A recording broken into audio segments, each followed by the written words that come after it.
Gagawin tayo, Samsung. Yan. Yan yung problema ng display niya. Parang kumukurap-kurap. Yan, no? Buksan natin. Ito yung model number Samsung 50 inches. Ito yung power supply, mainboard, tapos mayroon siyang T-con. So kailangan natin buksan to para makita natin yung T-con. Baka dito lang yung issue natin kasi display ang problema niya. Bali ito yung kanyang T-con. So ang issue niyan ay display, ano. So try natin kung pag one side ba yung nakakabit dito ay gagana ba yung unit natin, magkaka-display ba ito or hindi. So try natin, hang muna tayo ng isa. Yun, hang natin yung isa, tingnan natin kung magkaka-display siya. So wali, no? Hindi siya nagdi-display. Pag one side ang nakahang, hindi siya nagdi-display. Okay, remove.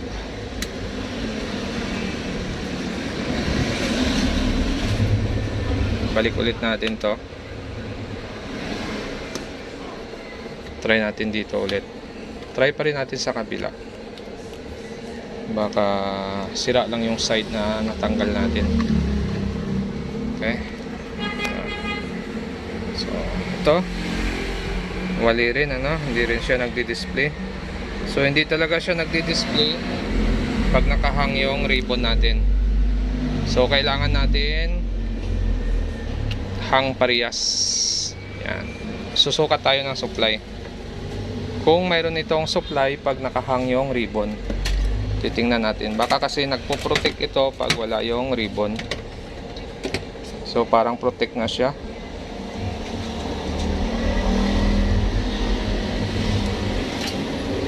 Ayun, may backlight naman siya.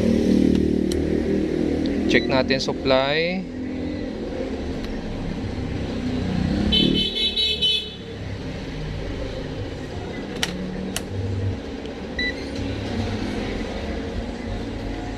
Okay, parang wala siyang supply.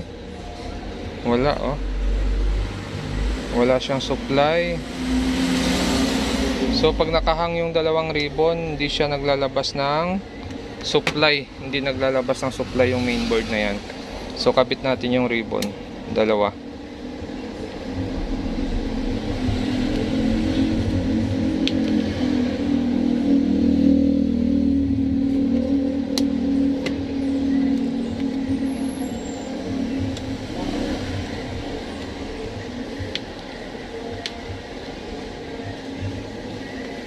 Okay, saksak ulit natin. Titingnan natin kung may masukat tayong supply dito dahil nakakabit na yung ribbon natin.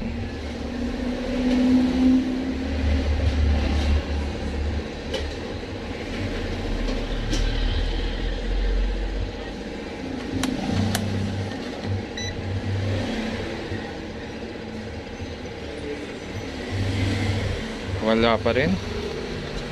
O sira lang tester natin. Oh, meron siya display, oh. Yun lang. Naka-off pala yung mic, yung ano natin. Yun. So, ito, pag nakahang yung isang side natin, yung isa nakakabit, may protect ito. Hindi siya nagkakaroon ng DC to DC. Yun, walang DC to DC, pero mayroon tayong 12 dito. So, nagpo-protect yung T-con na ito pag walang ribbon. May protect siya sa panel. Okay, so kailangan nakakabit parehas ng ribbon para lumabas yung DC to DC nito. Okay?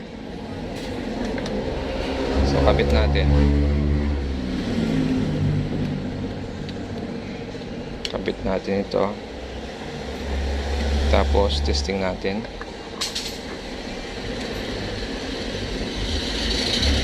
Yun. So meron siya, 25.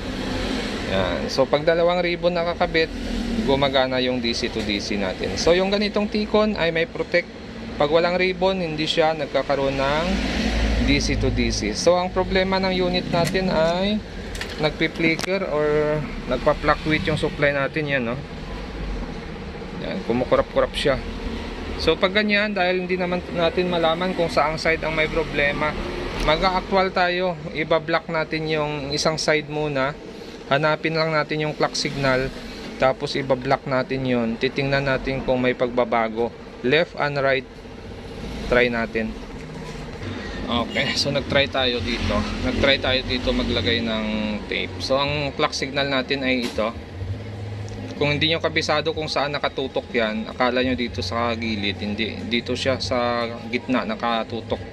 Ganon din dito. Dito din siya nakatutok.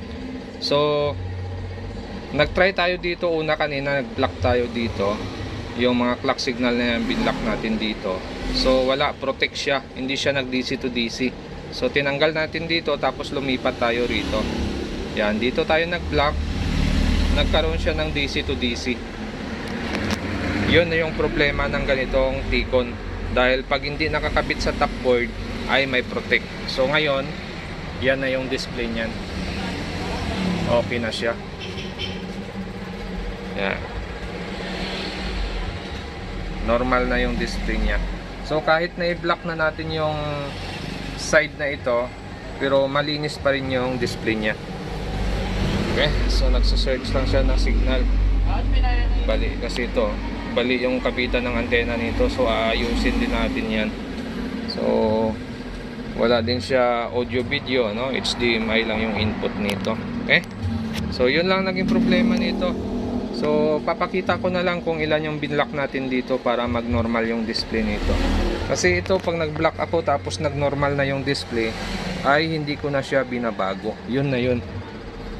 Okay, basta lahat ng clock signal binablock ko na pag sa isang side ang may problema, para wala nang leak, wala nang magkakaroon pa ng problema.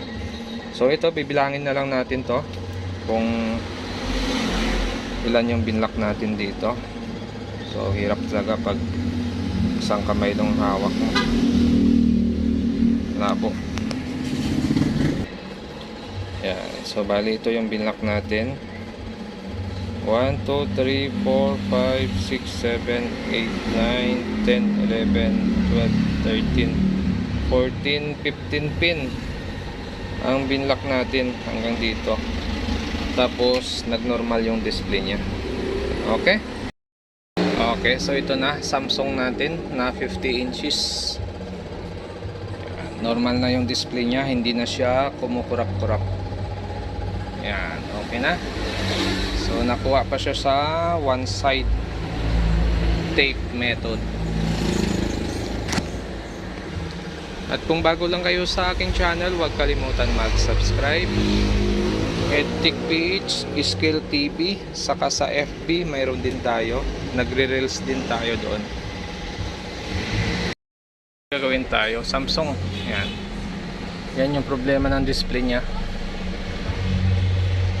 Parang kumukurap-kurap. Yan, no? Buksan natin. Ito yung model number Samsung 50 inches. Ito yung power supply, main board, tapos mayroon siyang T-Con. So kailangan natin buksan to para makita natin yung T-Con. Baka dito lang yung issue natin kasi display ang problema niya. Bali ito yung kanyang T-Con. So ang issue niyan ay display, ano. So try natin kung pag one side ba yung nakakabit dito ay gagana ba yung unit natin, magkaka-display ba ito or hindi. So try natin, hang muna tayo ng isa. Yun, hang natin yung isa, tingnan natin kung magkaka-display siya. So wali, no? Hindi siya nagdi-display. Pag one side ang nakahang, hindi siya nagdi-display. Okay, remove.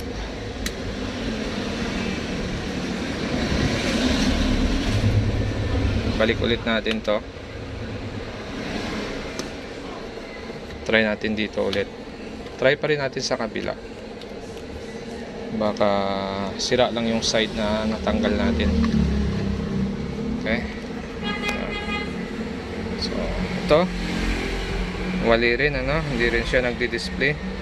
So hindi talaga siya nagdi-display pag nakahang yung ribbon natin. So kailangan natin hang parehas. Yan. Susukat tayo ng supply. Kung mayroon itong supply pag nakahang yung ribbon. Titingnan natin. Baka kasi nagpo-protect ito pag wala yung ribbon. So, para